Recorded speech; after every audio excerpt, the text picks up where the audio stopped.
Ini hostnya siapa ini? Anissa Alia ya, hostnya? Iya, Bu. Oke, nanti Anissa yang akan mengoperasikan Zoom ini, gitu ya. Dan kami, ya tim dosen ini nanti akan berbagi materi, ya. Kalau ada diskusi dari kalian, ya. Jadi kemarin kami sudah berdiskusi berenam, terus sudah menghasilkan finalisasi KAK ini, ya. Kemudian nanti akan saya presentasikan plus animasinya. Apabila nanti kalian masih ada hal yang perlu ditanyakan, silahkan ya. Di sini ada saya, ada Pak Andika, ada Pak Sa. Mungkin nanti akan muncul lagi Bu Rini, Bu Aning, Bu Jayanti, gitu ya. Nah ini untuk menghemat waktu. Nanti saya akan presentasi plus animasinya kurang lebih 45 menit. Kemudian setelah itu diskusi ya, 15 sampai 30 menit. Setelah itu kita ke breakout room supaya masing-masing kelompok bertemu dengan para dosen pembimbing untuk dijelaskan terkait dengan bidang yang harus kalian pilih, gitu ya. Bisa nanti masing-masing kelas memilih ini atau pembimbing yang akan memilihkan. Jadi pertemu pembimbing bukan lagi pembimbing presentasi KAK, tapi sudah langsung ke masing-masing bidang. Oke, sambil menunggu dosen untuk di-invite, saya langsung saja untuk presentasikan KAK. Saya coba share screen ya.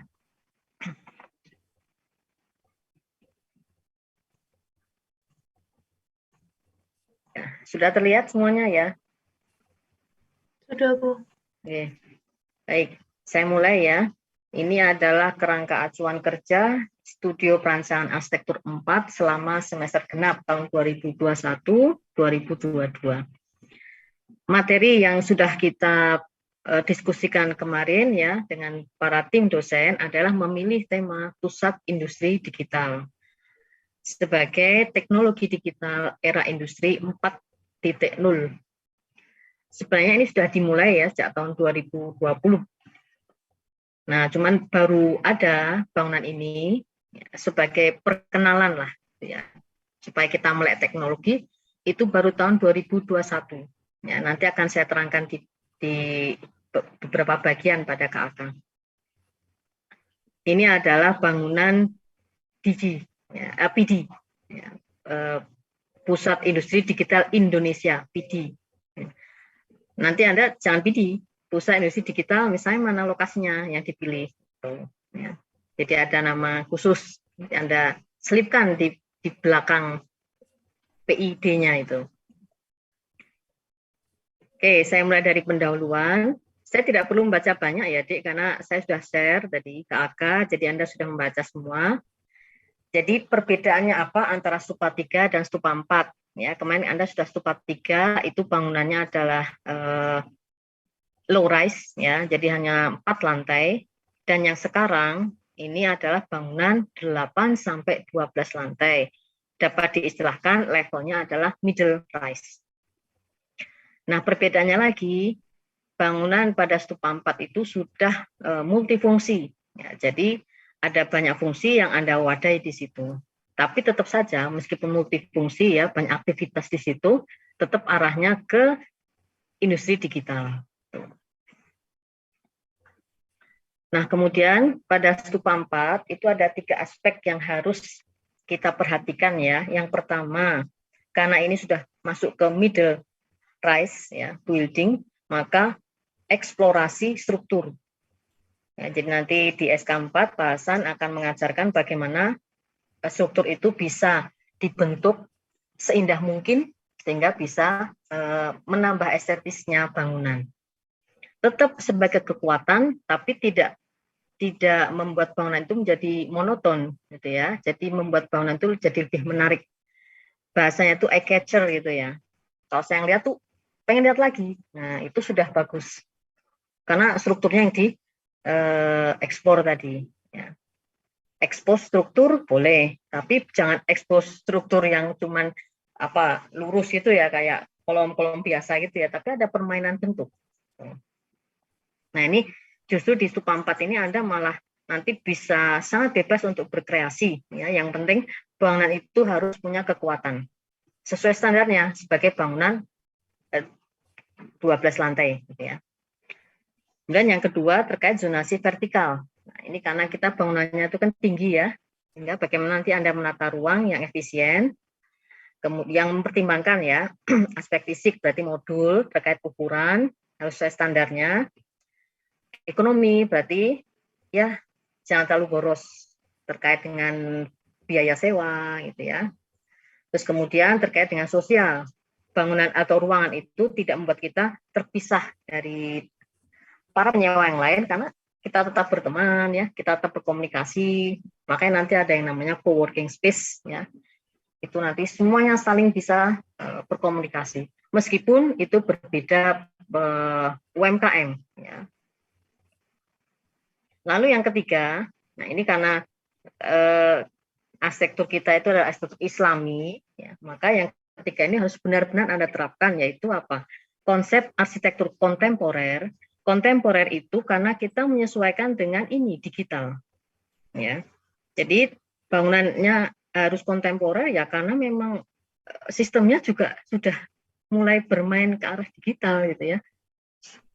Karena kalau nanti bangunannya kesannya kayak kemarin lagi ya, tradisional atau regionalisme itu mungkin akan nggak pas gitu, Dek. Nah, sehingga meskipun ini kontemporer, tapi tetap dengan pendekatan arsitektur Islami. Nah, bagaimana penerapannya nanti akan diterangkan oleh Nur Jayanti ya minggu depan pada saat perkuliahan umum. Di bagian mana saja arsitektur Islami itu diterapkan pada bangunan, gitu ya. Apakah boleh hanya pada ornamen? Apakah boleh hanya pada efisiensi ruang? Nah, silakan bisa Anda mengikuti perkuliahan tersebut ya, karena banyak yang bingung arsitektur Islami itu penerapannya di bagian mana saja, gitu ya. Oke, dan kemudian ada tambahan lagi bahwa selain kita memikirkan terkait bangunan kita yang langsing ini ya, tinggi langsing ya, namanya. Maka apa? Tata guna lahan itu juga menjadi perhatian.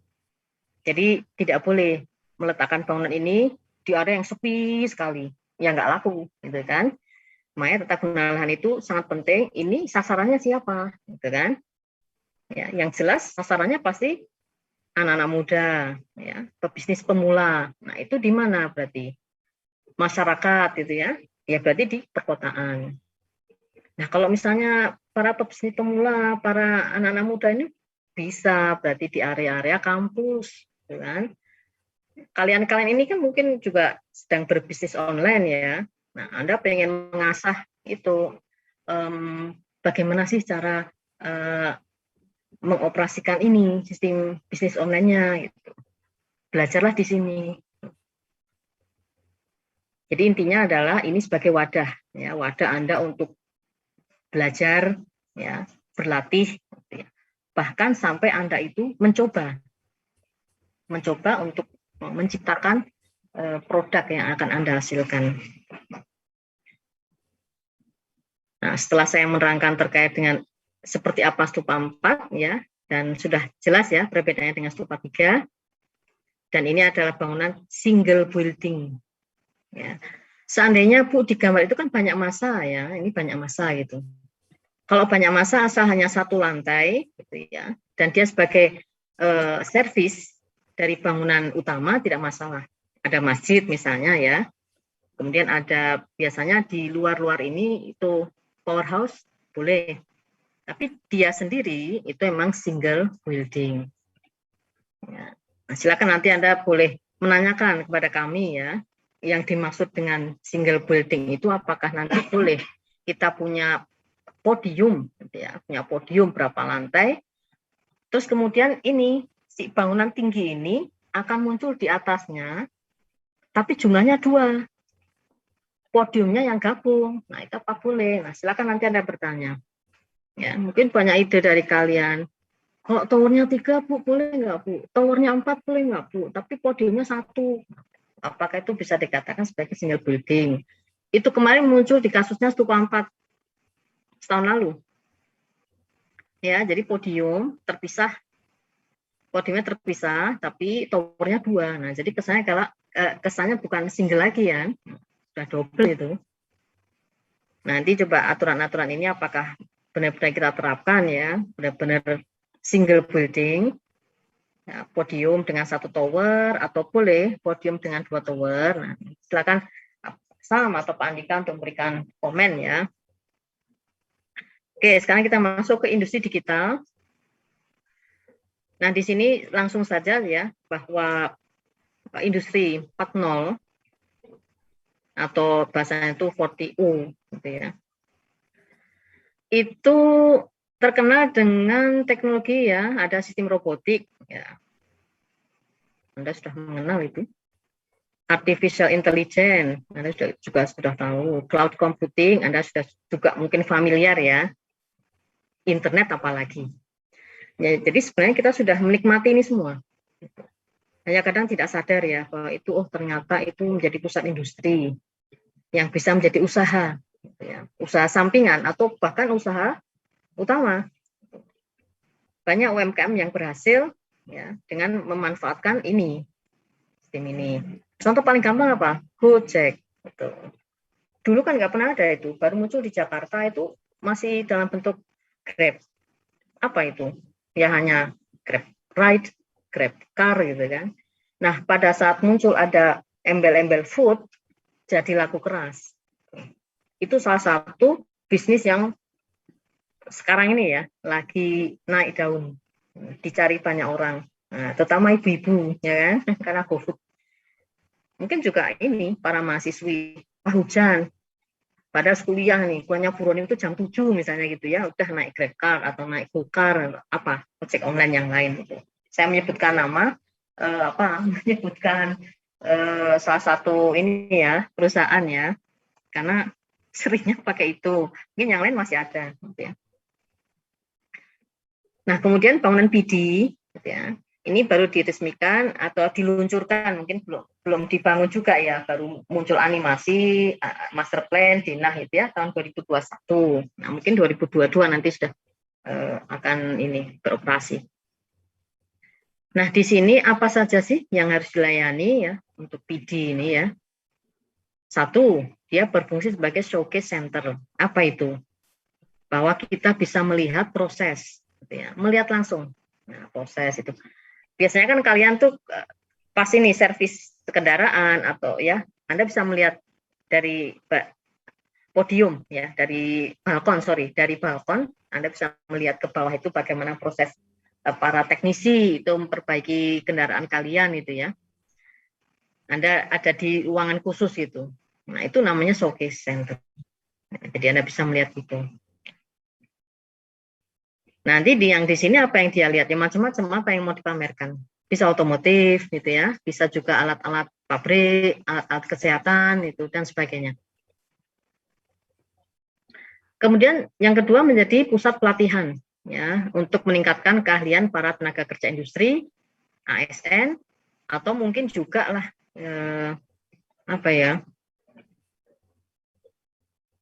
mungkin tidak hanya tenaga kerja ya, pimpinannya juga harus dilatih ini kayaknya, gitu kan. Jadi pada saat tenaga kerjanya agak kesulitan ini, pimpinannya bisa turun tangan. Gitu. Ya intinya adalah pusat pelatihan. Kemudian ini ya mencocokkan dan menghubungkan para stakeholder untuk kolaborasi pengembangan implementasi industri. Ya ini namanya bahasanya itu kayak apa ya, joint venture ya. Untuk bisa kerjasama dengan para pebisnis ini. Makanya tadi ada co-working industri tadi ya. Kemudian ada juga di sini pendampingan industri, ya. Mulai dari tahap discovery hingga tahap pengembangan. Jadi ada UMKM, tuh merasa kok ini saya belum bisa ya memanajeri sendiri gitu. Nah di sini pendampingannya dibantu. Nah, yang terakhir adalah inovasi. Nah, di sini adalah bengkelnya, Adik. Baik uji coba dengan teknologi ini. Ya. Oke. Kemudian PD itu dikembangkan oleh BPSDM industri dari Kemenperin. Nah, cuman di PD itu ada konsep yang harus ya digunakan, yaitu smart building. Tujuannya apa? Ya efisiensi operasional bangunan. Karena bangunan ini pasti ya internet full, lighting full gitu kan, AC full. Nah, ini gimana supaya efisien? Makanya ini kan bangunan pintar, maka energinya juga harus efisien. Nah, ini beberapa contoh digital tapi tidak sebesar PD ya. Itu contohnya di sini. Mungkin ada yang lain ya, ini yang saya cari beberapa ini contoh aja. Jogja Digital Valley. Nah, di tempat ini itu selain dia memproduksi software, dia tuh juga menerima servis. Nah, yang saya baca di situ. Kalau di sini kan ada yang menjual, ya, tidak membuat, menjual dan menerima servis itu banyak di Solo. Nah, kalau itu membuat software dan menerima servis. Terus kemudian dia juga punya ruang-ruang yang disediakan untuk masyarakat luas, yaitu ruang seminar, ada ruang workshop, ada ruang talk show, dan sebagainya. Ada juga co-working space, gitu ya. Ada ruang inkubasi startup, bisnis pemula ini. Ada gadget room. Gadget itu berarti apa? Ya seperti yang Anda punya itu kan. Ada HP, ada laptop, ada iPad, ya, dan sebagainya itu. Kios lah, kios jualan gitu ya. Ada meeting room gitu. Kemudian Solo Technopark. Kalau Solo Technopark itu kan sebenarnya dulu itu lab ya. Kalau nggak salah APMI itu. Nah, baru-barusan ini wali kota itu meresmikan bahwa Solo Technopark itu akan dijadikan pusat ekonomi digital. Ya. Yang bisa melahirkan transformasi UMKM. Solo kan sudah banyak UMKM ya. Solo Raya lah. Dan startup untuk para pebisnis pemula di kota Surakarta. Juga ada meeting room. Nah, ini yang ide bagusnya di sini loh. Sebagai ruang bertukar ide untuk para mahasiswa. Jadi mahasiswa itu sekarang sudah dilatih untuk menjadi apa? Pebisnis deh. Entertain gitu ya. Entertainer. Mahasiswa isi Surakarta, UNS dan UNSA. Kebetulan di situ ada 3 perguruan tinggi ya. Nah, nanti Anda coba memikirkan, kalau di situ di area situ sudah ada Solo Technopark ya, berarti ya jangan di situ lagi. Anda cari, coba mendekati UMS, coba mendekati ini apa nih, Usahid gitu ya. Oh, ada lagi di sana apa tuh, di UTP gitu kan, area-area yang dekat kampus. Karena memang mahasiswa itu sekarang benar-benar dilantik jadi entrepreneur. Oke, sebelum saya lanjutkan ke permasalahan desain, coba saya akan share animasi ya. Nanti supaya ada penyegaran gitu ya.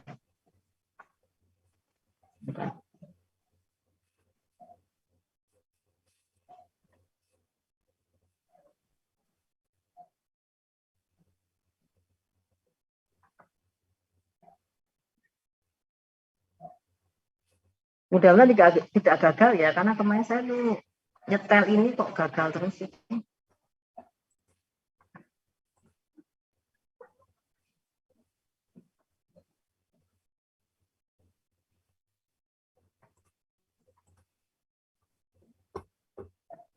Ini gimana deh, saya sudah ini, tapi untuk menyetel animasi gimana ini?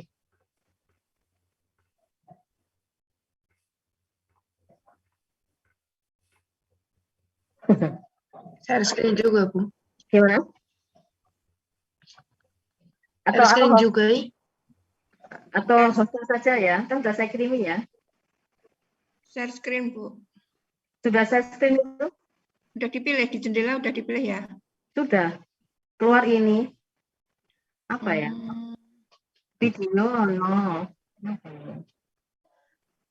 Selalu gini loh, saya tidak ngerti juga. Host, aku tadi buka bisa punyaku. Iya, cuman kalau di Zoom itu loh. Gitu. Di Gmeet juga gini. Diklik add folder, Bu. Ya. Nah, diklik add folder. Ini ya. Lalu atas. Ini klik plus. nah itu. Plus.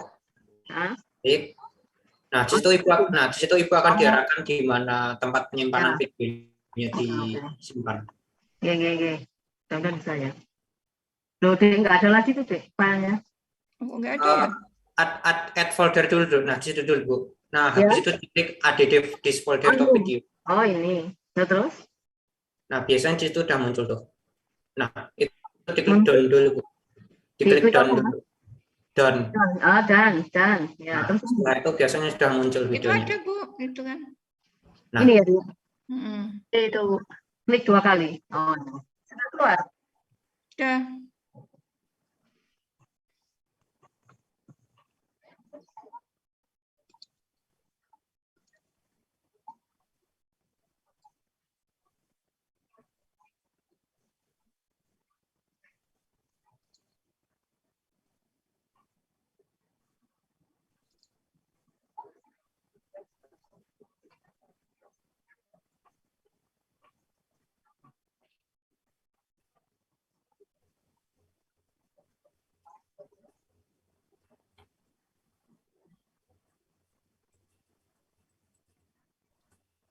Suaranya ya, Bu, yang nggak keluar.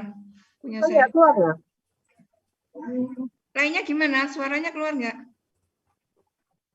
Saya nggak keluar. Nggak keluar, Bu. Oh, gitu.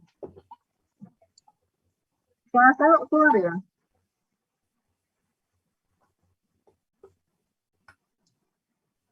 Di share sound dulu Bu, biar keluar. Apa host yang share screen? Hostnya? Oh ya, nggak apa-apa, Bu. Ya, bentar. Kalau saya dengar sih. Yang lain ternyata nggak dengar ya. Silakan hostnya.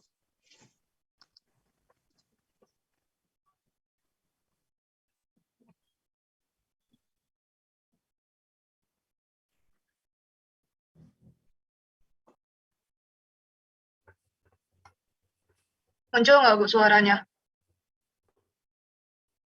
Belum, nggak keluar juga tuh. Belum. Ya sama ya, nggak ada suaranya ya.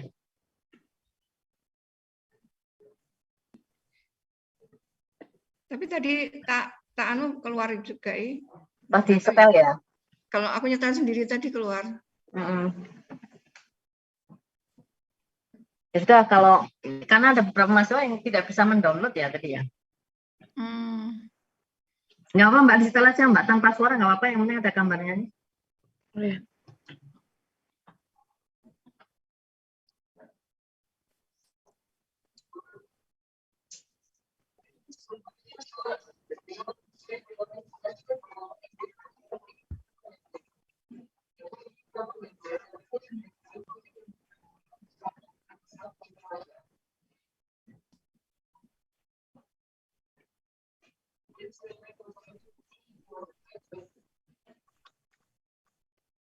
Sinyalnya ya. Iya, sinyalnya.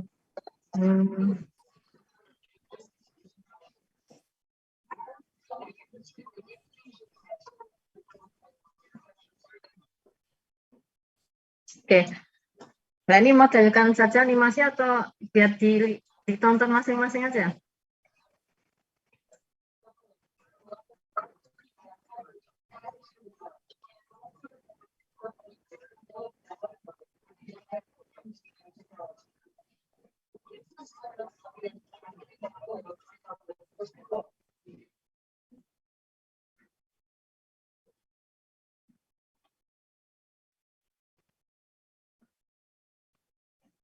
Nah, area tengah itu untuk melihat atraksi dari beberapa industri.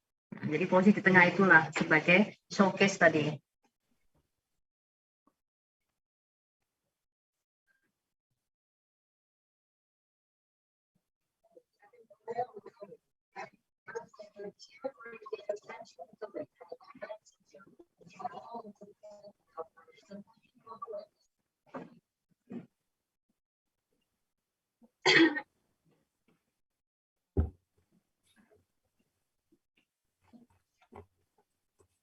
Sinyal lagi ya Mbak, berhenti.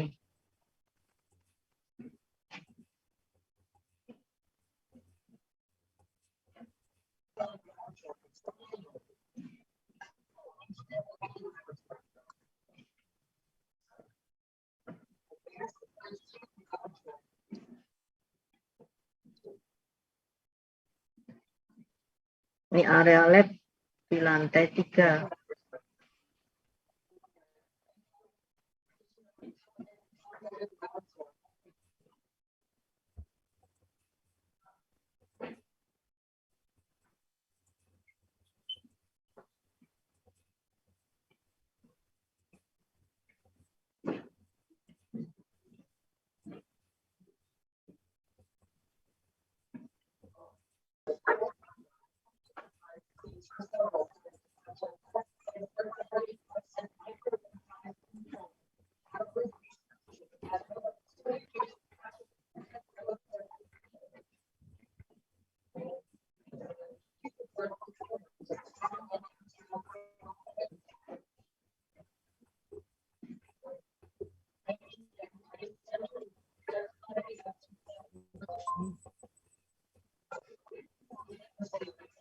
Lantai 5 yang digunakan untuk pelatihan. Ada model kelas reguler, ada juga yang model rounded ya.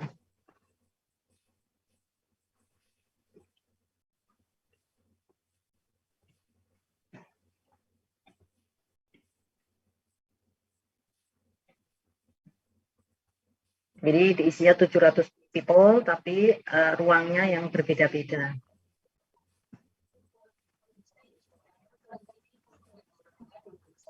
Nah, ini ruang yang disewakan ini.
Ya, terakhir lantai 8 itu ada area co-working space dan area untuk makan dan istirahat di lantai paling atas.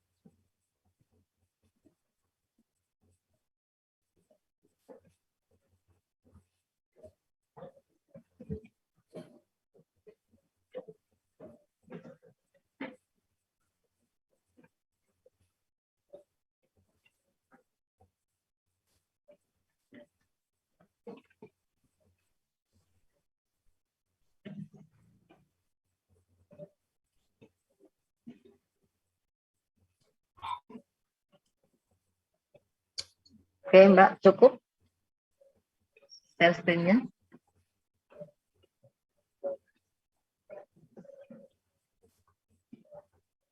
Ya, kemudian saya lanjutkan.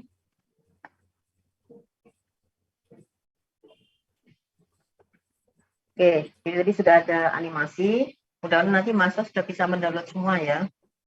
Nanti Bapak Ibu dosen sudah saya kirim. Nanti mohon dipelajari untuk pemetaan ruang ya untuk masing-masing lantai. Sekarang kita masuk ke permasalahan desain. Oke, langsung ya. Jadi apa yang perlu kita persiapkan ya untuk pusat industri digital pada stupa 4 gitu ya. Jadi pusat industri digital itu bisa dikelola oleh satu perusahaan atau joint venture tadi, partnership gitu ya. Nah, tujuannya apa? Ya tadi dia bisa menghasilkan produk software bisa juga menghasilkan produk hardware, ya. Dan sekaligus sebagai wadah memberikan edukasi teknologi bagi masyarakat umum yang nol pemahaman tentang bisnis, ya. Dan inkubator bagi pebisnis pemula, sudah memulai bisnis tapi ingin dikembangkan lagi. Nah, fasilitas yang disediakan apa saja? Satu, fasilitas utama, ya. Ini boleh disewa oleh partnership, ya, penyewa tadi. Ada ruang pamer digital, ada ruang pelatihan, ada ruang riset dan pengembangan, pendampingan, dan ruang inovasi. Kemudian fasilitas pendukung. Nah, ini modul ruangnya disesuaikan dengan kebutuhan tiap bidang. Nah, jadi masing-masing bidang itu sesuai dengan kelasnya masing-masing. Kemudian penyediaan rental space dan co-working space yang mewadahi para pebisnis pemula, ya, terutama untuk UMKM, sudah sedia itu, UMKM itu sudah ada, sudah memulai bisnisnya, gitu ya. Dan mungkin sudah apa? Koreksi Bu Ronim, Itu pun Kak Sam.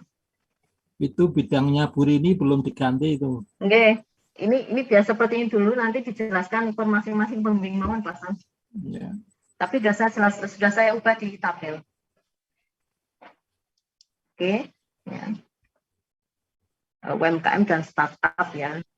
Kemudian yang keempat adalah tadi Anda berkreasi pada struktur supaya meningkatkan nilai estetis bangunan. Ya, ekspos struktur nanti. Kemudian penerapan konsep arsitektur kontemporer dengan pendekatan arsitektur Islam. Dan terakhir adalah penerapan teknologi smart building untuk efisiensi pengelolaan gedung. Karena terus terang ya, gedung seperti ini itu gedung yang boros energi. Ya, sehingga bagaimana nanti kita menyiasatinya supaya lebih hemat. Memang tantangan ya, kebutuhannya besar listrik itu. Tapi gimana nih cara menangani supaya efisien? Contoh bangunan BI yang di Solo itu dikatakan sebagai green building.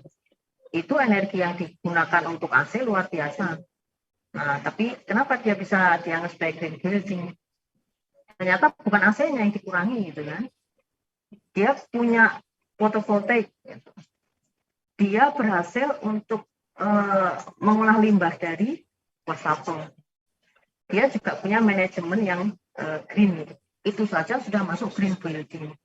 Tapi dia tidak mengurangi energi di AC-nya, di lighting-nya juga tidak. Nah itu jadi ada agak berbeda ya antara smart building dengan green building. Makanya kalau smart itu efisiensi energi diutamakan. Oke, nanti Anda baca sendiri terkait tujuan dan sasaran desain ya. Jadi ini lebih terkait dengan laporan dan gambar ya. Terus saya menuju ke proses ya, Dik. Nah, ini yang perlu Anda pahami ya. Yang pertama, preseden. Jadi nanti Anda harus banyak mencari referensi terkait dengan eksplorasi struktur. Nanti di struktur 4 ya, Anda banyak pertanyaan sama Pak Hasan. Struktur yang bisa di otak-atik supaya bisa lebih indah itu tanpa mengubah kekuatannya bagaimana, ya. Jangan sampai Anda sudah mengubah malah nanti roboh. Jadi dibuat jangan kaku. Saya melihat tadi bangunan biji kan kaku ya, karena biasalah bangunan BUMN kan yang penting ada kekuatannya bagus gitu. Hanya bermain pada material kaca gitu. Nah ini Anda dituntut apa? Strukturnya yang Anda eksplor supaya lebih estetis. Yang kedua adalah set research. Nah di sini adalah lokasi. Silakan Anda diskusi dengan pembimbing ya. Lahan-lahan yang memang lebih pas digunakan untuk bangunan pusat industri digital. Terus kemudian skematik desain. Nah di sini Anda bisa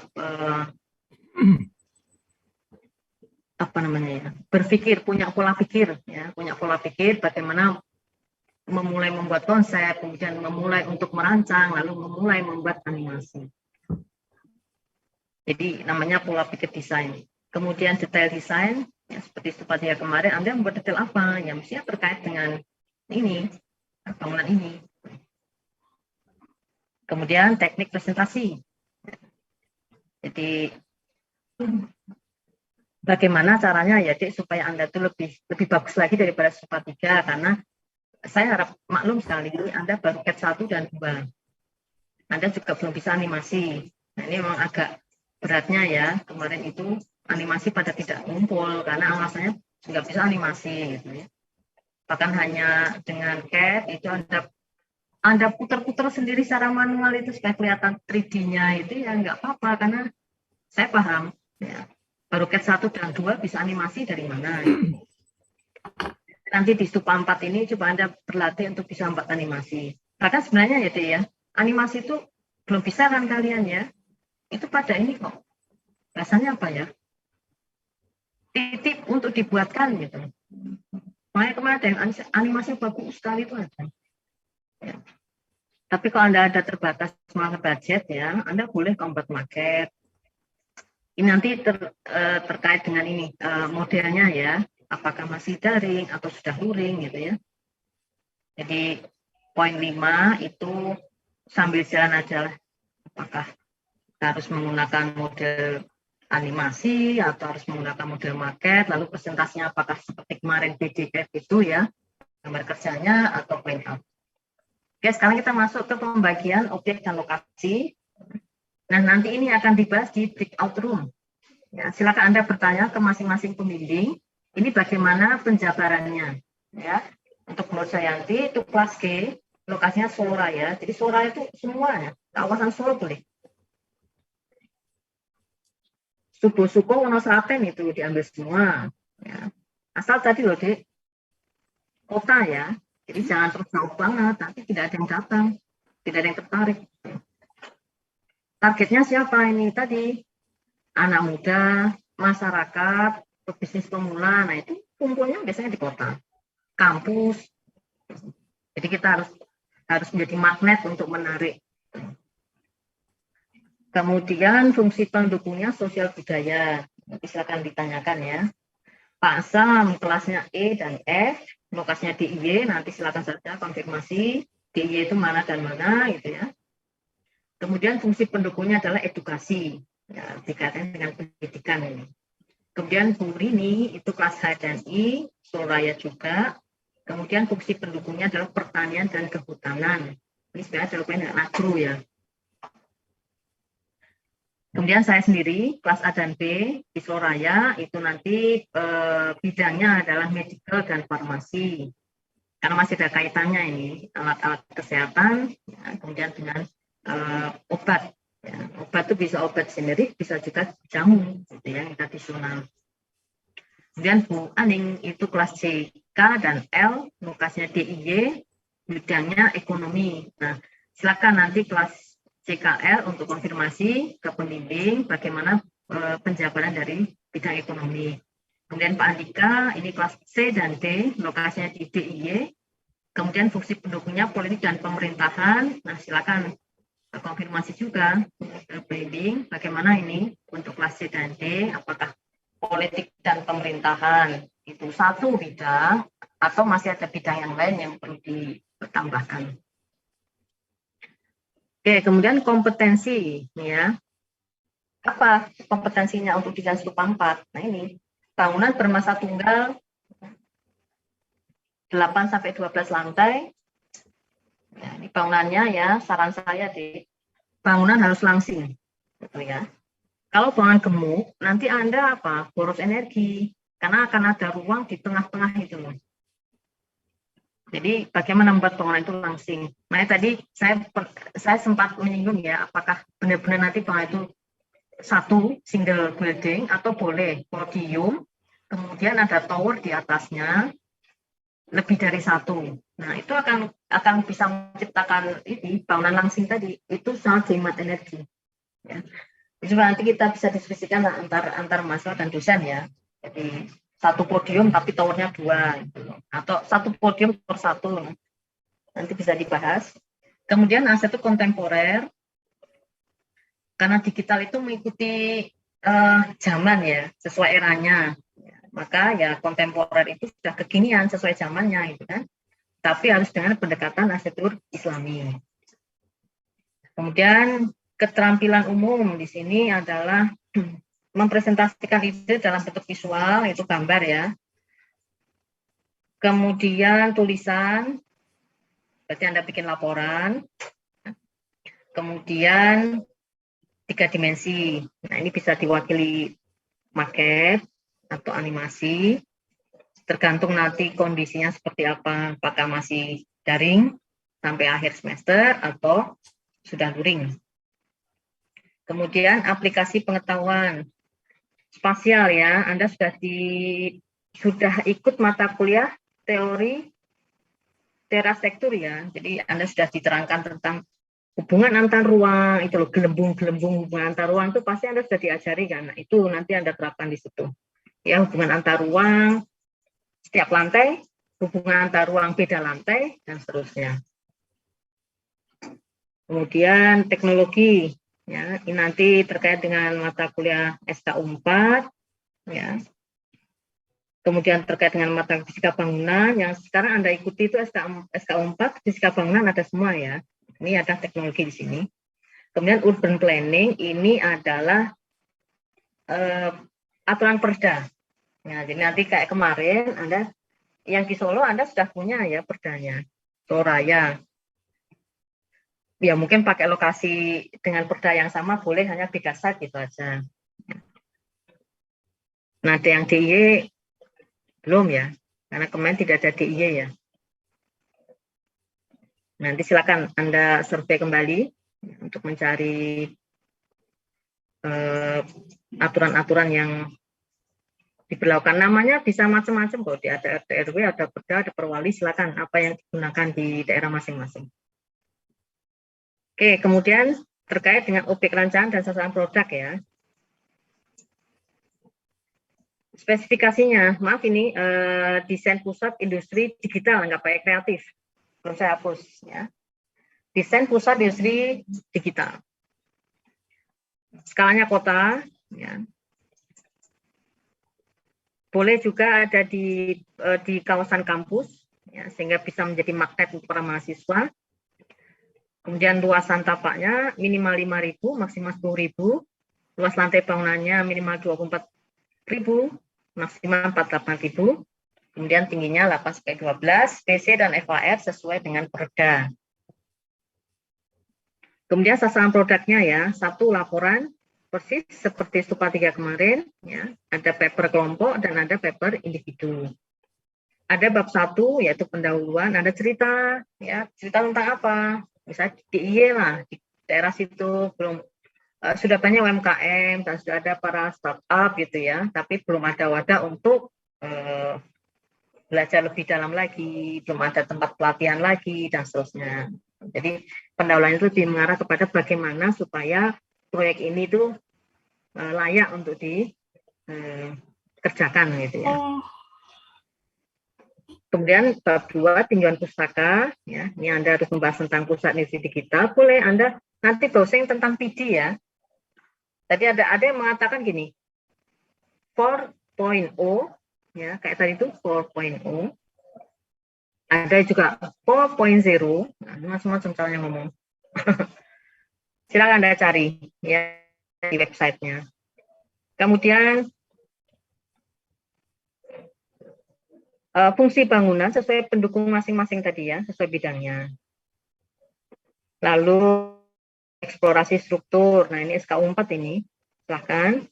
Kemudian kontemporer, dan terakhir adalah smart building. Nanti akan saya berikan ya di mata kuliah utilitas. Bab 3 tinjauan lokasi. Ya, jadi Anda nanti ada peta lokasi, ada peraturan bangunan, dan ada tata pengolahan. Lalu studi objek, studi banding ini. Sebenarnya kalau studi banding kan sudah ada ya tadi ya, secara digital tadi PD. Nah, mungkin nanti Anda akan mencari bangunan pendukung ini. Sebenarnya Anda kalau mau survei di Solo Teknopark juga bisa, Dek.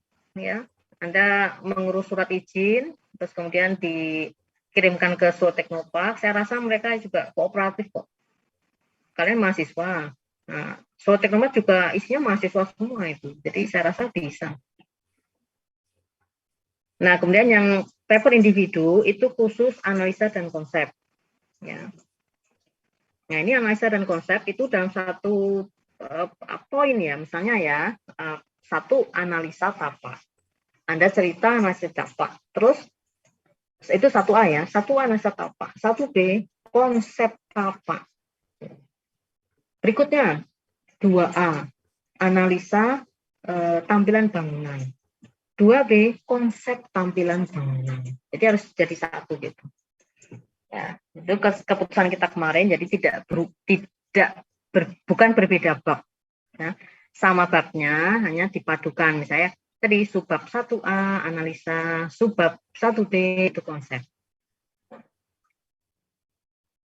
Nah, untuk paper nanti ada ukuran kertasnya ada 4 ya, bab 1 dan 4 seperti kemarin ya, Dek ya. Dikerjakan kelompok, kemudian bab 5 individu nanti dijadikan satu file dengan bab kelompok tadi. Apakah nanti file PDF atau printout sambil jalan saja. Ya, kita mengikuti aturan yang diberlakukan UMS. Nah, untuk gambar di masa UTS itu yang diujikan seperti kemarin ya, transformasi desain, situasi dan site plan. Nanti terkait transformasi desain karena masih ada pemahaman yang berbeda ya di part 3 kemarin, nanti akan diterangkan oleh Pak Samsudin pada perkuliahan umum. Ya. Sebenarnya apa bedanya transformasi desain dan konsep ide? Nanti Anda banyak pertanyaan di situ. Ya. Kemudian masa UAS itu sudah masuk di sampai dengan perspektif. Ya.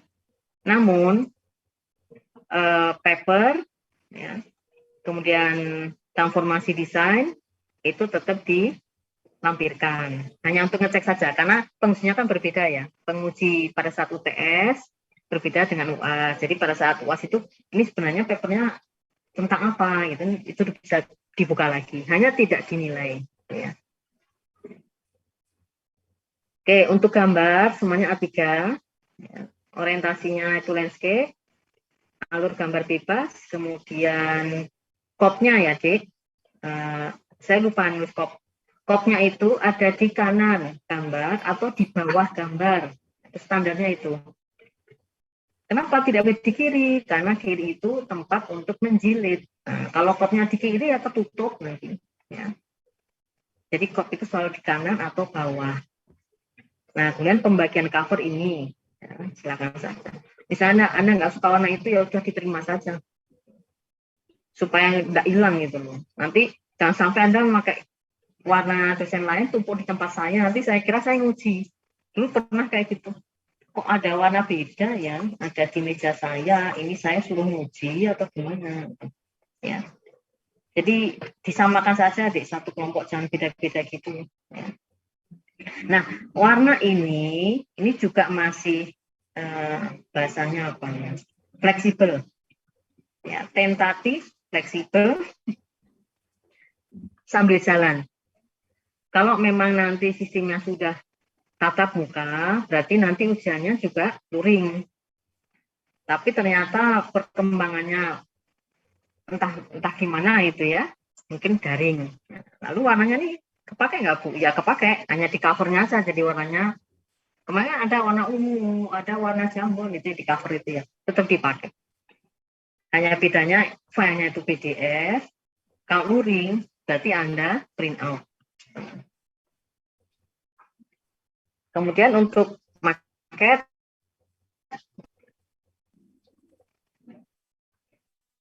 kalau maket ya pasti ya, seperti sebenarnya sudah diajari di mata kuliah apa tuh sekarang namanya Pak Rupa dasar apa ya? Harus terlihat bentuk dan masa bangunan, harus terlihat jaringan jalannya, ada vegetasi. Nah ini warnanya bebas.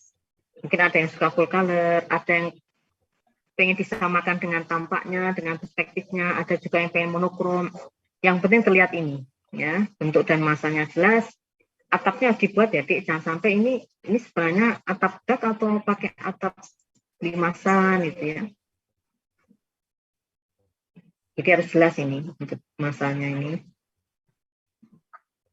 Kemudian skalanya market sesuai dengan gambar segmen supaya tidak terlalu besar. Nah, material kertasnya ini ya, silakan Anda pilih manalah yang paling gampang, asal bukan styrofoam.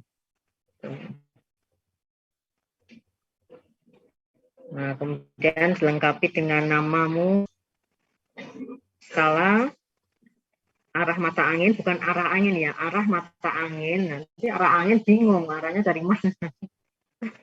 Arah mata angin, legenda itu ini, keterangan ya, misalnya A, B, C, D, A itu bangunan apa. Ini kalau single building berarti hanya A, bangunan utama, B itu berarti mungkin masjid, ya, dan seterusnya. Oke, rencana perkuliahan hari ini ya, ini penjelasan KAK, dan nanti ada breakout room, yang kelompok, dan isi dari tugas masing-masing kelompok.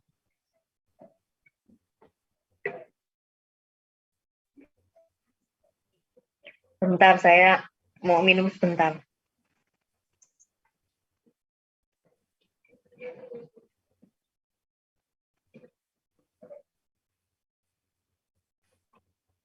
Terus kemudian minggu depan itu ada kuliah umum, ya. Kuliah umum itu per dosen itu 15-20 menit.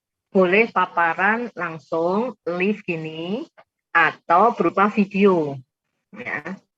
Kenapa? Bisa jadi ya, Pak Ibu dosen tuh pada saat itu berhalangan hadir, tapi videonya tetap ada untuk di setel sama hostnya.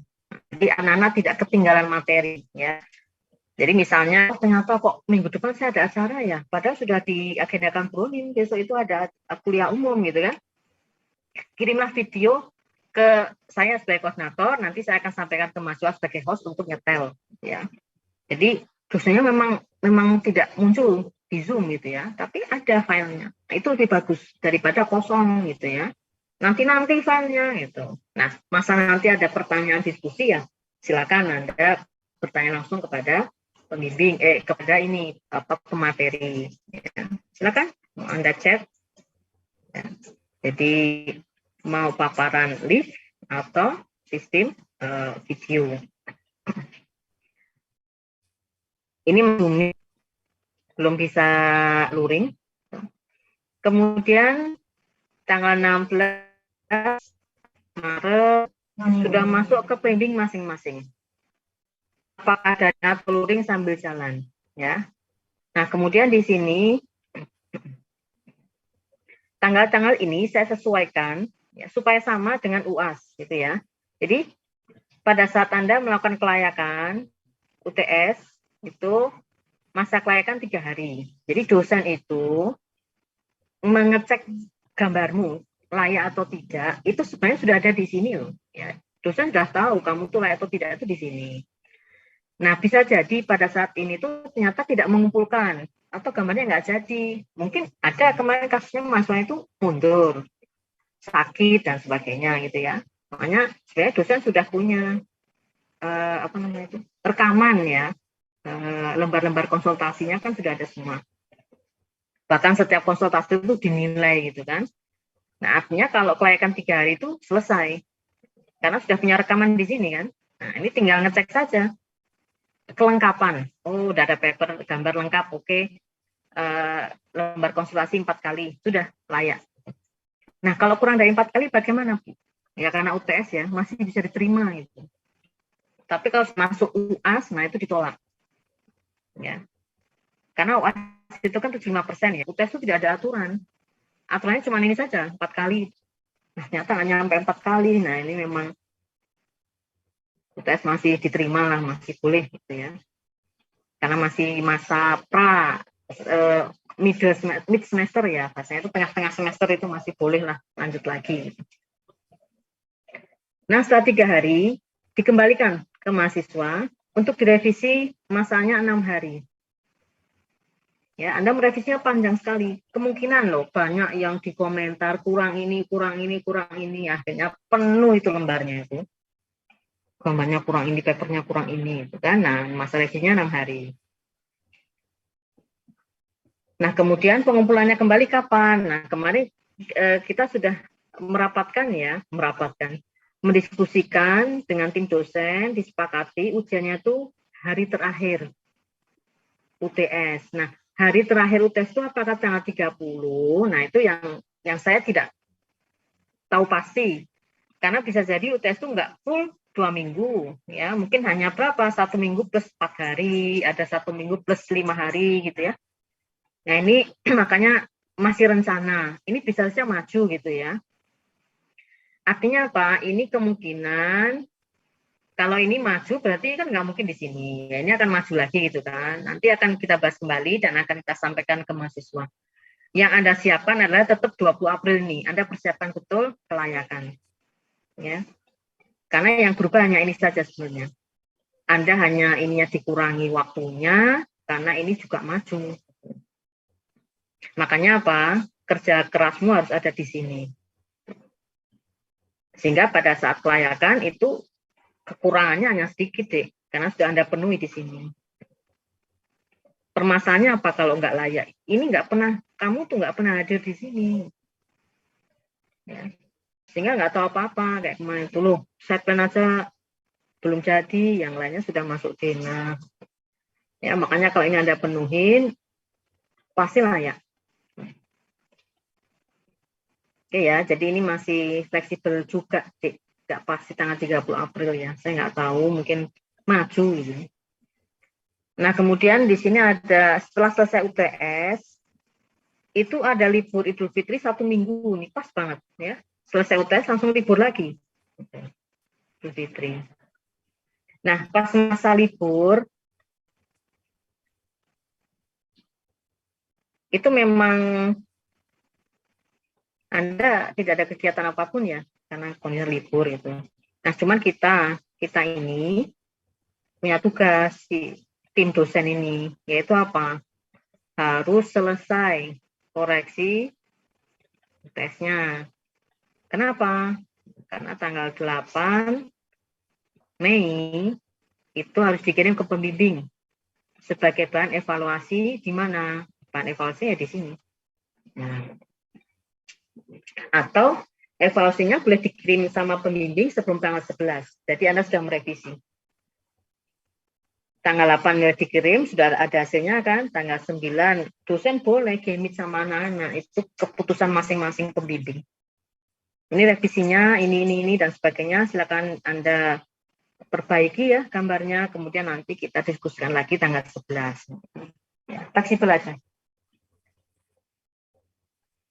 Oke, kemudian ini libur lagi, baru 3 kali pertemuan libur lagi, tanggal 1 Juni, hari lahirnya Pancasila. Nah, setelah itu kita ketemu lagi, ini konsultasi. Nanti ini juga fleksibel ya temanya, tergantung deh. Kalau Anda selesai di sini, oke, kita masuk ke detail arsitektur, ini dan seterusnya.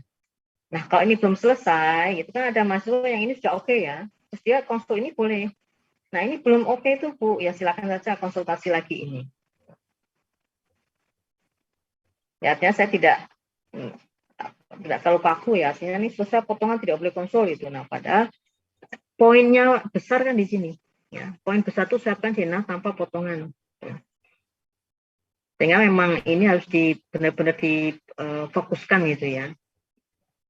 Boleh mengambil poin-poin di sini. Kalau sudah selesai, silahkan konsul ini. Nah, kalau belum, kembali lagi ke sini. Tidak masalah, boleh. Nah, kemudian untuk UAS, gitu ya. Ini juga saya samakan ya, Dek, ya, masa kelayakan untuk dosen 3 hari. Karena gambarnya banyak sekali, jadi untuk ngecek satu persatu mungkin agak lebih berat daripada UTS ya. Tapi kenapa hanya 3 hari? Karena sebenarnya sudah ada rekaman di sini. Oh ini layak, nilainya sudah ada kok. Dosen itu kan sudah sebenarnya setiap konsultasi pasti menilai itu. Ya. Ini juga 4 kali harus ada lembar konsultasi. Nah, kemarin menurut Pak Samsudin ya, prodi itu sudah punya lembar konsultasi standar. Nah, jadi nanti Anda minta saja ke TU lembar konsultasi prodi, jadi biar semuanya seragam, gitu ya. Oke, kemudian setelah kelayakan, ini dikembalikan ke mahasiswa, masa revisinya 6 hari. Nah, setelah masa revisi 6 hari, kemudian dikumpulkan kembali gambarnya, rencana ujian presentasi akhir ya, itu 16 Juli. Kenapa bukan minggu kedua? Karena masa koreksinya biar agak panjang. Ya. Masanya di input nilai. Jadi kalau UAS itu ujiannya minggu pertama, sedangkan yang UTS itu ujiannya di minggu kedua. Nah, kemudian ini ya pengumpulannya sudah saya tulis ini, Dek. Ya, pengumpulan gambar setelah revisi itu untuk ujian itu menjelang jam 00.00.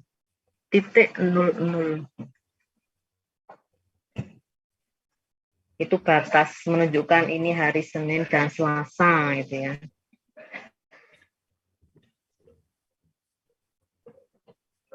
Oke, kemudian proses penilaian dan kriteria penilaian ya, ini masih sama kayak yang kemarin itu. Jadi Anda tuh ya 5% itu kalau Anda aktif hadir itu bisa menambah nilai.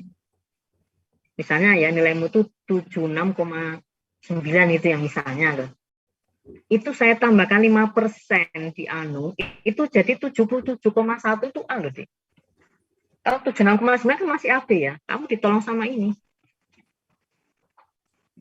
Makanya Anda kalau masuk terus 14 kali, lumayan itu, bisa nambah sekian. Ya kan? Nilai ini dan nilai ini itu nilai murni dari penguji. Pembimbing itu punya nilai 45%, ya, tugas besar, tugas mingguan. Nah, setiap minggu ini kan namanya diakumulasi ya. Mulai dari sini, itu ada nilainya, ditambah ini, ditambah tugas besar. Nah, poinnya besar, tetap 5%. Misalnya pembimbing, wah sebenarnya kamu dapatnya A ya, tapi ini kan nggak bisa diubah. Ya.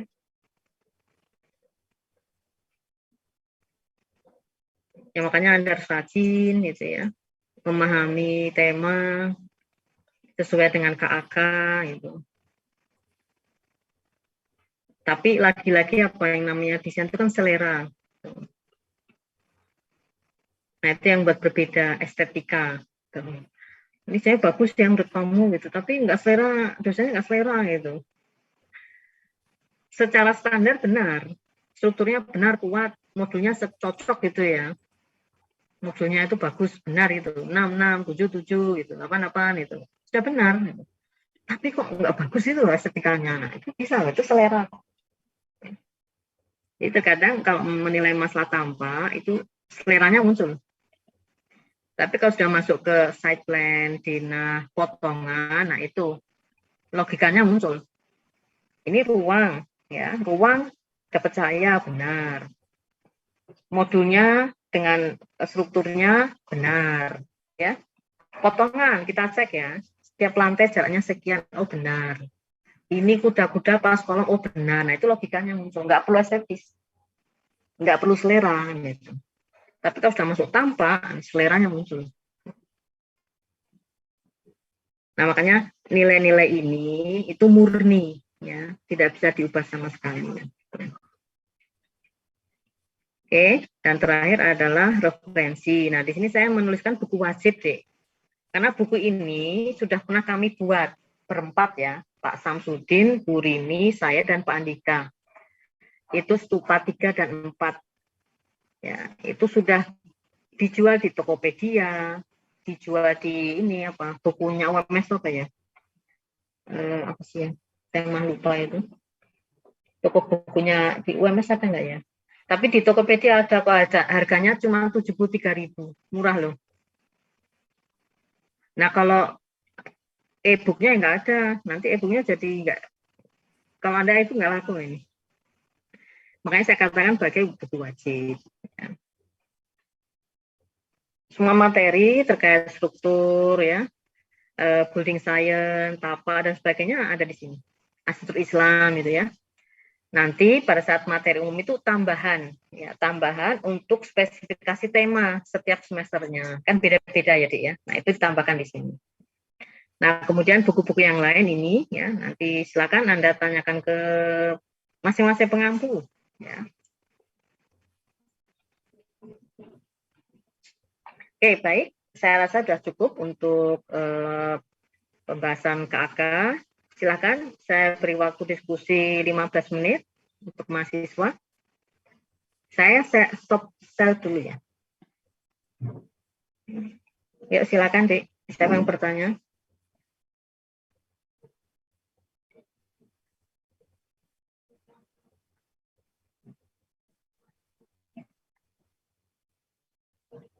Anda rekam gitu ya? Anda unggah di mana? YouTube, Dik?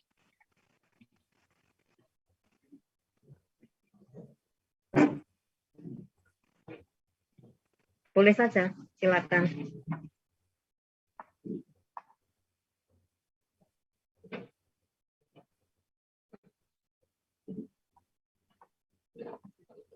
Kok saya jadi keluar ya? Kok saya jadi hilang?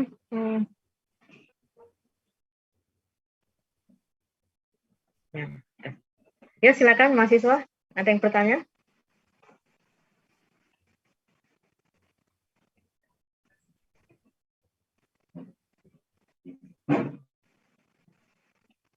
Oke, nggak apa-apa ya. Anda share di YouTube boleh. Nanti biar bisa di-setel ulang ya. Silakan. Kalau tidak ada yang bertanya, saya mau bertanya ini mungkin kepada tim dosen ya. Yang tadi sudah saya sampaikan itu, apakah boleh bahwa ini nanti memang single building, tapi dia punya podium. Nah, podium itu bisa 1 sampai 4 lantai. Kemudian di atas podium itu ada tower yang akan menjulang sampai 12 lantai gitu kan. Dari lantai 1 sampai ke 12 lah bahasanya gitu. Nah, itu apakah hanya satu bangunan atau boleh towernya 2? Monggo, siapa yang menjawab, Pak Sam atau Pak Andika, Bu Rini? Monggo Pak Sam. Gimana? Ya Pak. Kalau saya enggak masalah, Bu, karena itu nanti tergantung dengan luasan ruang ya. Kalau misalnya dengan luasan ruang yang tersedia ternyata sudah 12 lantai kok belum mencukupi ya dikasih 2 tower enggak apa-apa. Oke Pak, berarti boleh nggih? 2 tower tapi podiumnya gabung nggih Pak? Iya. Karena kalau podiumnya pisah berarti nanti nggak jadi single building gitu.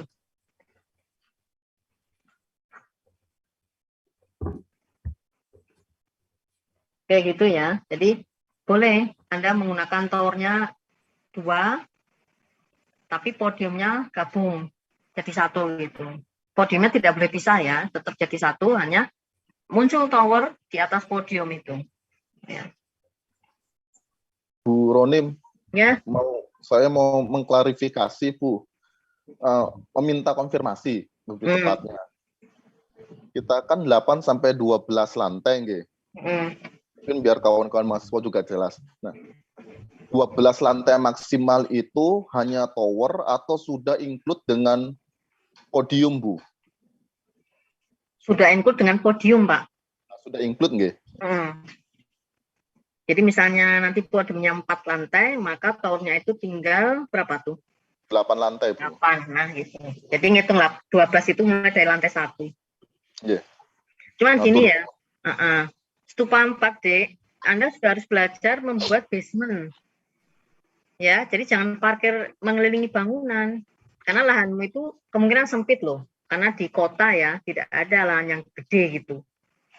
Nah, usahakan belajar basement. Mumpung SKU 4 loh ini. Ya. Bertanya sebanyak mungkin nanti pas kuliah struktur deh.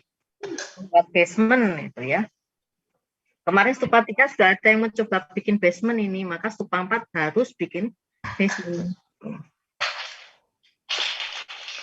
Bu Ronim request, Bu.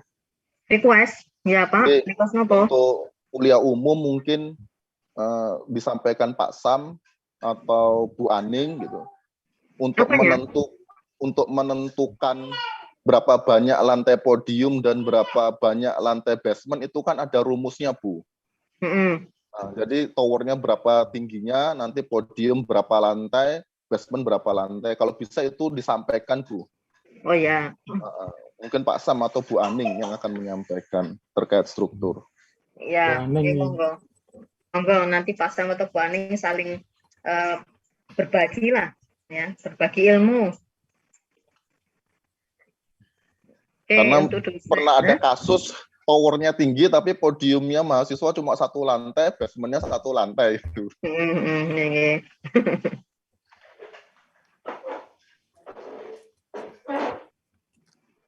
Ya, request diterima Pak, nanti biar dibahas Pak Sam dan Bu Aning ya. Matur nuwun, Bu. Nggih.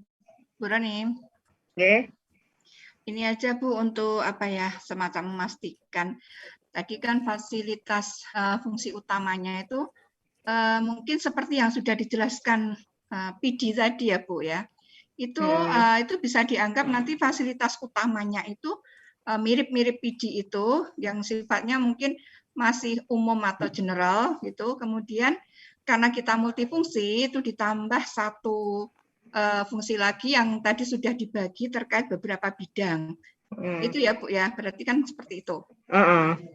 Nah, kalau yang kemarin saya tanyakan Pak Sam, jawabannya Pak Sam juga seperti tadi. Ada fasilitas utama, ada fungsi pendukung, ditambah dengan rent office. Rent space.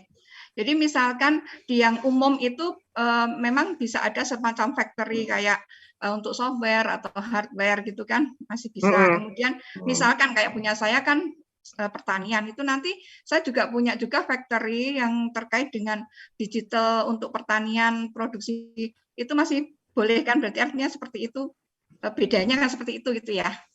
Sepertinya gitu bisa Bu, karena itu kan pendukung ya, pendukung yang menjadi spesifikasi berarti boleh. Jadi misalnya tadi factory-nya sifatnya lebih alat-alat apa ya, yang sifatnya umum, tapi yang ini khusus untuk yang sini khusus untuk alat-alat yang memang terkait bidang kehutanan atau pertanian gitu deh. Ya betul.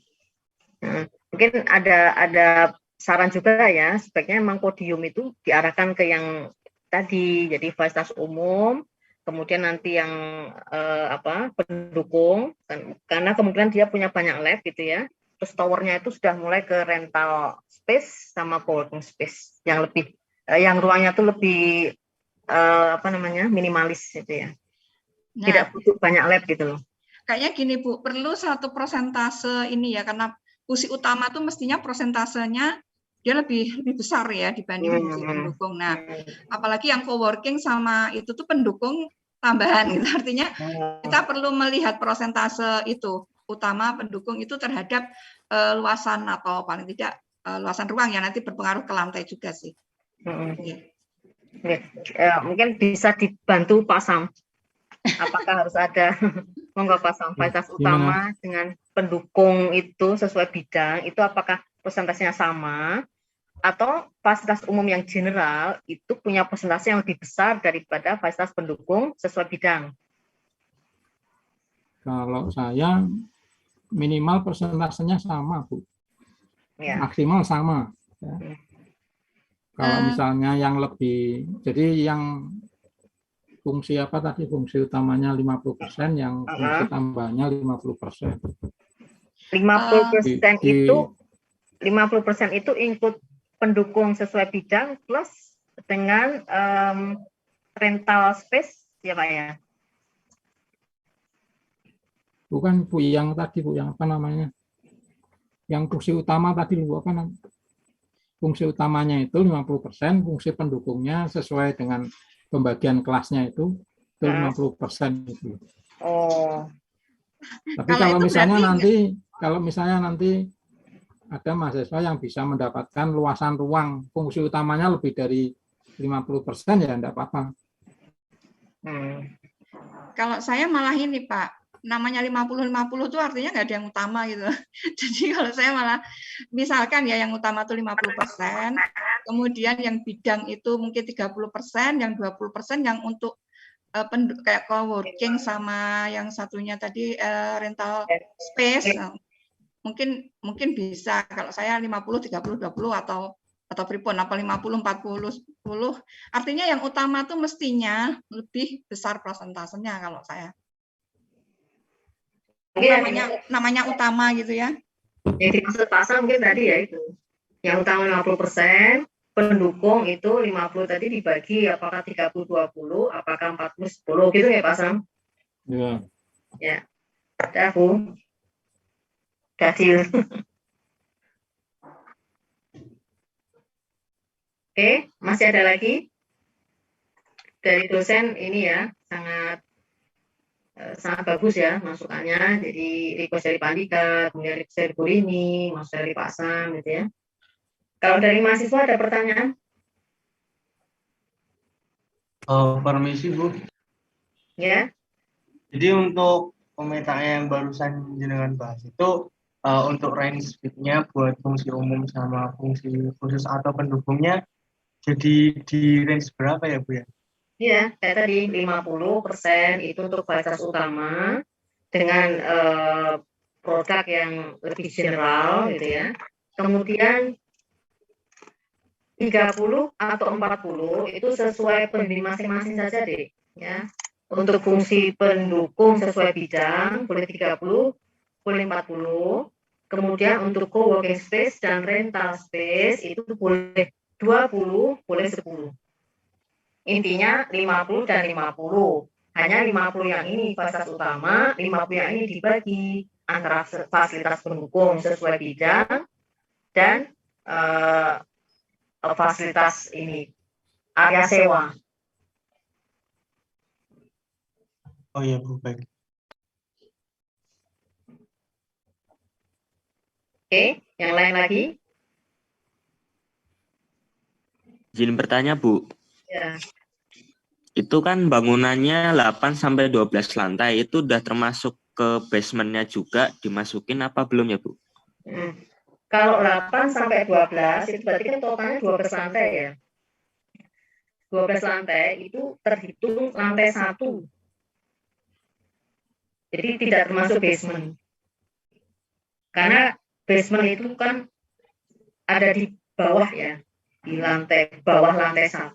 Nah, jadi yang dikatakan lantai jumlahnya sekian itu yang terlihat di atas tanah. Di lantai ground floor sampai dengan lantai 12. Itu deh. Ya Bu. Terus kalau untuk basementnya sendiri nanti maksimal berapa gitu Bu atau minimalnya Bu? Minimal 1 deh. Iya, minimal 1. Nanti maksimal ya Anda harus top down ya deh. Nambah 1 lagi di bawah. Nah, nanti masa struktur, nanti ditanyakan pas kuliah umum ya. Strukturnya bagaimana kalau basementnya itu tingkat ke bawah gitu. Terkait dengan kondisi perkerasan tanah juga ya. Kondisi air tanah, nah itu juga pengaruh. Kalau di kota ya, di seluruh kota itu kan mencapai air tanahnya agak jauh deh itu. Semuanya atesis kalau di kota. Nah, kalau di UMS ini tuh 12 meter. 12 meter ke bawah itu sudah dapat air tanah ya. Sehingga misalnya membuat basement, ya sudah bisa ketemu air tanah. Memang untuk membuat ini dinding yang waterproof agak lebih banyak biayanya gitu saja. Nah, hanya dot air dulu ya. Makanya di kota itu banyak banget yang menggunakan basement. Nah, di sini ini UMS ada yang pakai basement itu gedung pasca. Tapi nggak tahu ya, kenapa Siti Walda itu nggak berani pakai basement gitu. Gedung parkir Bu. Nah, Pak. Gedung parkir pakai basement. Gedung parkir ya.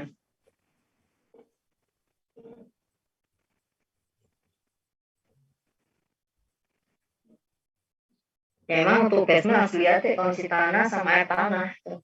Berapa lantainya itu.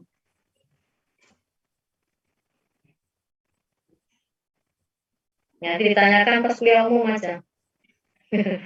biar pasang apa yang persiapkan tadi.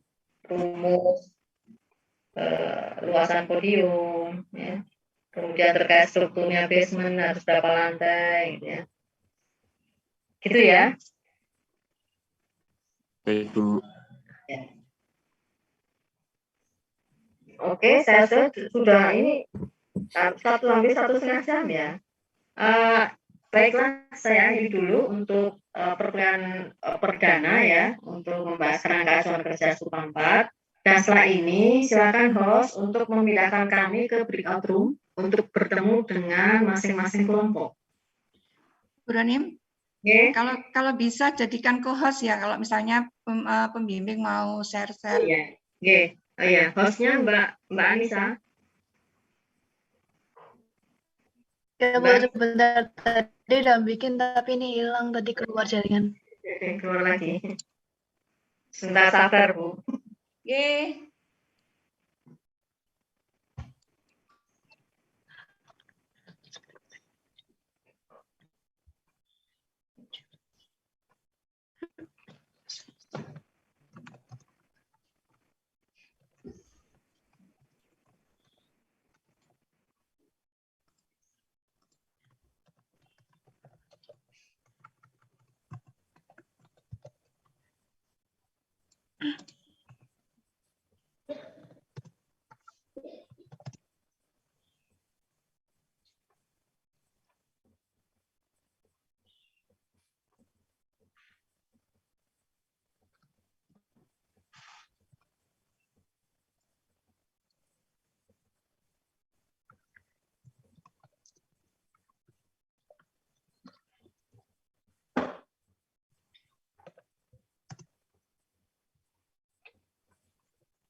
Sudah saya buka, Bu. Oke. Ini saya buka close, saya buka yang mana nih, Mbak? Ruang-ruangnya. Gimana, Bu? Ini ruangnya mana ini? Oh, ini ya. Oke. Saya Saya join ya. Saya join ya, Mbak. Iya. Ya, Bapak Ibu, saya pamit ke breakout room ya. kok aku nggak keluar ya anunya joinannya. Ini sudah ada Bu Rini. Ini ada Bu Rini join. Aku join di mana nggak? Ini di Anda, jangan itu ada tulisannya atau itu? Aku buka itu nama-nama semua ya, aku nggak ada yang bisa aku pilih punyaku. Ada tulisan join di sebelah namanya Bu Rini. Nggak ada, aku ini buka. Di tempat saya juga nggak ada fasilitas break room-nya nggak ada. Oh. Adanya broadcast message to all, close all rooms. Nggak ada yang bisa tak pilih. Mbak Anissa, dosen-dosen ya. Mbak Anissa saja ya. Oh ya, Bu. Biar otomatis pindah gitu. Ini minta di breakout room yang kelas G saya. Oh ya.